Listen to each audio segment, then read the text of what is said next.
ससुराल से आने को कहाँ किसी की इच्छा होती है। दामाद जी की चले तो हर हफ्ते पहुंचे रहे।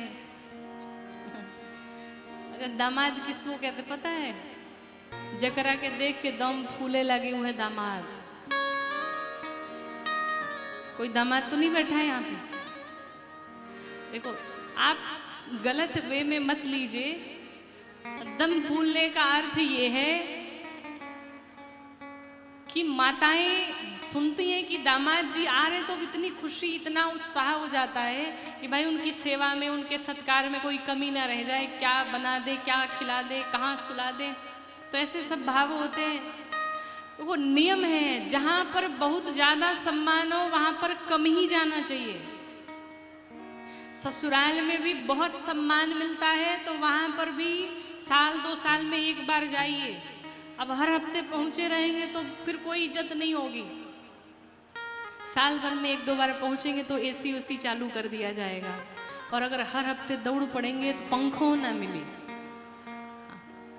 कितना कोई व्यवस्था करेगा। एक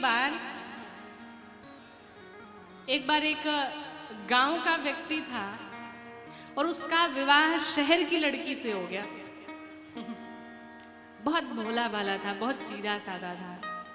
तो अब तो विवाह हुआ नहीं कि बहू घर पे आ जाती है, पर पहले लगभग ऐसा होता था कि विवाह के 2-3 साल बाद बहुएं घर पे आती थी। तो उस गांव के लड़के का विवाह एक शहर की लड़की से जब हो गया तो विवाह को कुछ दिन बीत गए, कुछ महीने बीत गए। तो एक दिन लड़के ने अपनी माँ से कहा, मैया आज मुझे अपनी पत्नी से मिलने जाना है, बड़ी इच्छा हो रही है। तो मैया ने कहा ठीक है जाओ, पर ध्यान रखो ससुराल में जाना बहुत बोलना नहीं, बहुत ज्यादा बोलना मत। क्योंकि भोला भाला था तो मैया सोचे कि बहुत ज्यादा ना बोलने लगे। बहुत बोलना नहीं। दूसरा काम, नीचे ही जाकर के मत बैठ जाना, सबसे ऊपर बैठना। तो लड़के ने कहा ठीक है मैया, ऐसा ही मैं करूंगा। जैसे ही ट्रेन से चला, अगले स्टेशन पे ससुर जी रिसीव करने के लिए आए। दामाद जी ने देखा, प्रणाम किया। दामाद जी से ससुर जी ने पूछा और रास्ते में कोई दिक्कत तो हुई नहीं?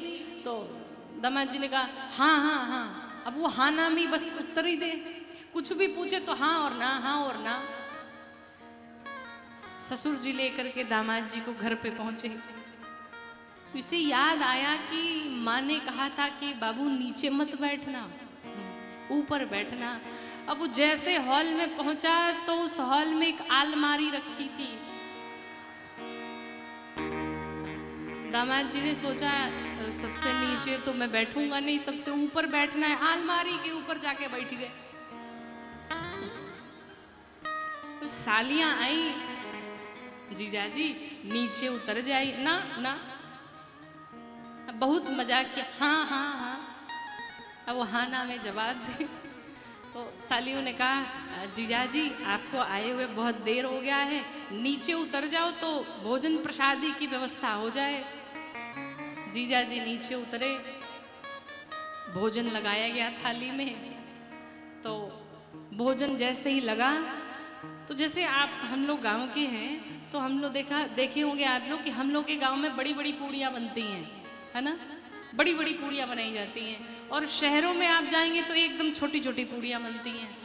तो ये चूंकि गांव का बलिया का रहने वाला था तो पहुंच गया जब शहर में, तो थाली में आई छोटी छोटी बिल्कुल पूड़ियाँ। अब इसने देखा, कहा इतनी छोटी छोटी पूड़ियाँ हैं। इसने खाना शुरू किया। अब एक पूड़ी उठाए, सब्जी से लगाए खा जाए। पत्नी सालियां सब बगल में खड़ी हैं, ससुर जी खड़े हैं। तो पत्नी को बड़ा शर्म लगे कि ये बताओ एक एक पूड़ी सीधा सीधा खाए जा रहे हैं। तो पत्नी ने इशारा किया, तोड़ के खाओ, दो। तो पति को लगा कि अच्छा अच्छा एक नहीं खाना है, डबल डबल खाए एक बार। अब वो 2-2 पूड़ियाँ उठा के खाने लगा। पत्नी कह रही राम कैसे समझाऊं, पिताजी खड़े हैं, बहनें हैं, अब क्या करूं? तो पत्नी ने फिर इशारा किया, इसने सोचा अच्छा 2 भी नहीं खाना है, 4 खाना है। 4 महाराज साथे साथे खाए जा रहा है। अब पत्नी सोचे कैसा ये पागल पति मिल गया है। अब माथा पटकने लगी पत्नी। इसने देखा अच्छा ये कहना चाहती कि यहाँ का नियम है ऐसे पूड़ी नहीं खाते हैं, गोड़ लाग के खाई जला। पति को प्रणाम कर करके खाने लगा। तो ऐसे सारे विनोद होते रहते हैं, ससुराल में आनंद ही आनंद होता है।